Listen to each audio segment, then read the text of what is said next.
બહુ જ જૂનું પ્રાચીન મંદિર રામ લક્ષ્મણ મંદિર, જે ક્યાં આવેલું છે? બરડિયા. બરડિયા ક્યાં આવેલું છે? દેવભૂમિ દ્વારકા જિલ્લાની અંદર આવેલું છે. આ યાદ રાખજો, રામ લક્ષ્મણ મંદિર ક્યાં આવેલું છે? દેવભૂમિ દ્વારકા જિલ્લાના બરડિયા ગામે આવેલું છે. બહુ પ્રાચીન મંદિર છે, જૂનું છે. તમે જોઈ શકો છો કે અત્યારે ખંડેર અવસ્થામાં તમને જોવા મળશે.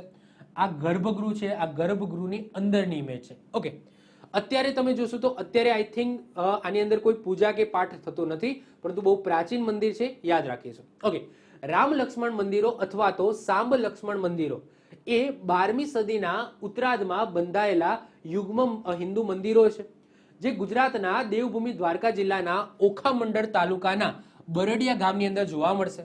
આ મંદિરો સોલંકી વંશના રાજા ભીમદેવ બીજા સોલંકીના શાસન દરમિયાન 12મી સદીના ઉત્તરાર્ધમાં બાંધવામાં આવ્યા હતા.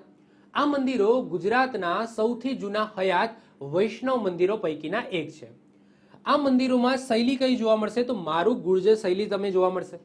અત્યારે હાલ ગર્ભગૃહની અંદર રામની પણ મૂર્તિ નથી, લક્ષ્મણની પણ મૂર્તિ નથી, સાંબ લક્ષ્મણની પણ મૂર્તિ નથી. એટલે કે અત્યારે કોઈ તમને મૂર્તિઓ જોવા મળશે નહીં, પૂજા નથી થતી.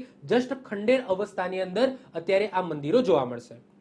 આ મંદિરો ઘુમલીમાં જે નવલખા મંદિર આગળ આપણે વાત કરીને એના જોડે સમાનતા ધરાવે છે. દેખો, એની બાંધકામ સાથે સમાનતા ધરાવે છે. પશ્ચિમમાં આવેલું પૂર્વાભિમુખ મંદિર છે, ઘણું જૂનું છે, સુંદર કોતરણી કામ તમને જોવા મળશે, પરંતુ અત્યારે હાલ ખંડેર અવસ્થામાં જોવા મળશે. આ અંદરની ઇમેજ છે, જે અમુક તમને થાંભલાઓની અંદર કોતરણી કામ જોવા મળશે. આ દૂરથી વ્યૂ છે, તો આ રીતના તમને મંદિર જોવા મળશે. એક બે મંદિર છે, એક અહીંયા પણ મંદિર છે, એક અહીંયા પણ મંદિર છે. એટલે કે યુગ્મ હિન્દુ મંદિર છે.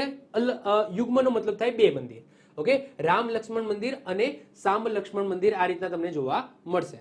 તો ક્યાં આવેલું છે રામ લક્ષ્મણ મંદિર? ખાસ યાદ રાખજો, બરડિયા ગામ છે, દેવભૂમિ દ્વારકા જિલ્લાની અંદર આવેલું છે.